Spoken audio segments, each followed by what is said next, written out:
La croisade de jeûne et prière du ministère s'est victorieusement clôturée le 22 novembre 2024. Ce fut 40 jours au cours desquels les saints de la communauté missionnaire chrétienne internationale ont coopéré activement avec le Seigneur dans le jeûne et la prière en vue du réveil spirituel traduit par le retour de chaque frère au prier amour pour le Seigneur. La communauté missionnaire chrétienne internationale Côte d'Ivoire a pris activement part à cette croisade avec un investissement de 6 806 personnes ayant participé au jeûne, dont 1762 ayant effectué un jeûne complet de 40 jours et 5044 ayant jeûné de 1 à 39 jours. Des chiffres concernant les statistiques recueillies à la date du 22 novembre. Joint à ces milliers de jeunes, les nuits de prière se sont tenues dans tous les centres à travers la nation et les exaucements du Seigneur ont été palpables à travers des témoignages de transformation, de restauration dans la communion personnelle avec Dieu, dans la pratique fidèle des routines spirituelles, notamment un grand bond dans la conquête des perdus à travers des programmes multiples d'évangélisation où des milliers d'âmes ont été gagnées à Christ.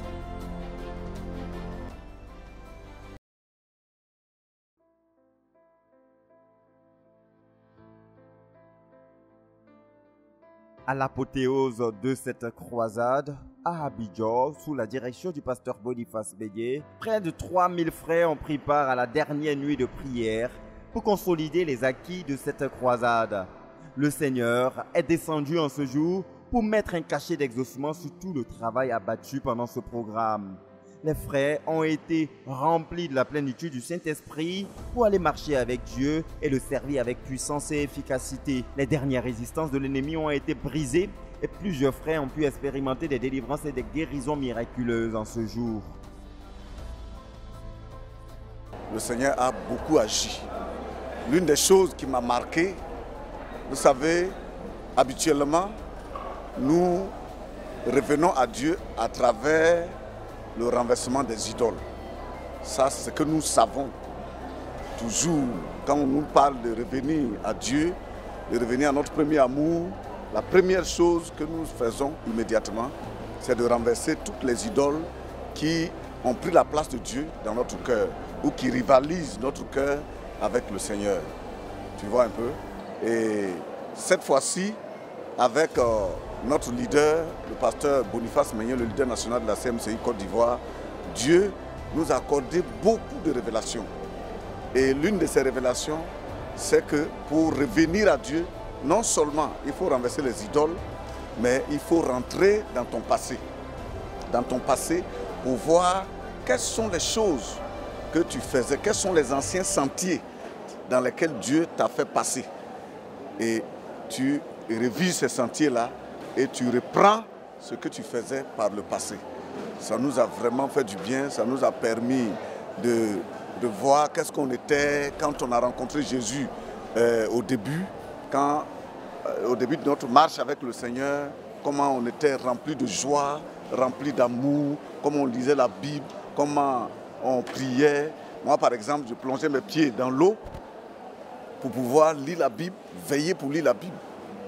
Et toutes ces choses-là, ça nous a vraiment bénis et nous avons compris que c'est simple de revenir à Dieu. Tu reviens seulement à tout ce que tu faisais dès le début, quand ton amour pour le Seigneur était encore très frais. Quand tu lisais la Bible avec joie, quand tu dévorais les livres chrétiens avec amour, quand tu prêchais l'évangile partout et à toute personne, quand tu donnais à Dieu sans te soucier, sans crainte. Et nous bénissons le Seigneur parce que Dieu nous a ramenés à lui. Et nous avons fini en beauté avec la plénitude du Saint-Esprit. Et là encore, c'est une autre grande révélation. Nos yeux se sont grandement ouverts pour voir que les premiers chrétiens, quand ils étaient persécutés, avaient présenté leurs problèmes, leurs difficultés à Dieu. Et la solution que le Seigneur a trouvée pour eux, c'était de les remplir du Saint-Esprit. Donc la solution de Dieu pour tous nos problèmes, c'est la plénitude du Saint-Esprit. Si nous sommes remplis du Saint-Esprit, nous n'allons pas marcher en dents de scie. Notre relation avec Dieu ne sera pas en dents de scie. Si nous sommes remplis du Saint-Esprit, nous allons prêcher l'évangile, nous allons gagner les âmes qui demeurent. En tout cas, tout ce qui est spirituel sera un succès pour nous. Et nous partons ce matin étant renouvelés dans la plénitude du Saint-Esprit pour aller réussir notre marche avec Dieu. Dieu nous a vraiment bénis, nous avons été vraiment bénis tout au long de cette période-là.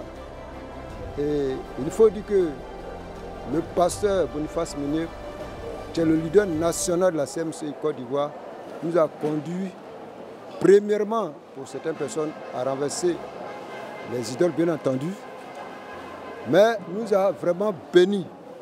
Et l'une des vérités fondamentales de cette croisade, c'était que nous devons revenir au premier amour, mais comment? En cherchant à identifier l'élément qui peut te tuer, qui est la vipère. C'est-à-dire la vipère, c'est le péché qui peut te tuer. Il a dit que chaque frère prend le temps d'identifier ce péché-là dans sa vie, de l'enlever. Parce qu'après avoir abandonné toutes les autres choses, les idoles, tout ce que nous savions, il y a un élément fondamental qu'il ne faut pas jouer avec. C'est ce qu'on appelle la vipère. Quelle est la vipère dans ta vie? Qu'est-ce qui peut t'amener à être cloué et ne pas être exaucé? Et là, c'est une des vérités fondamentales qui m'a vraiment béni. Ce que j'ai constaté, c'est que la précision est détaillée au sujet du thème qui dit que le réveil consiste à faire un retour à notre premier amour pour le Seigneur.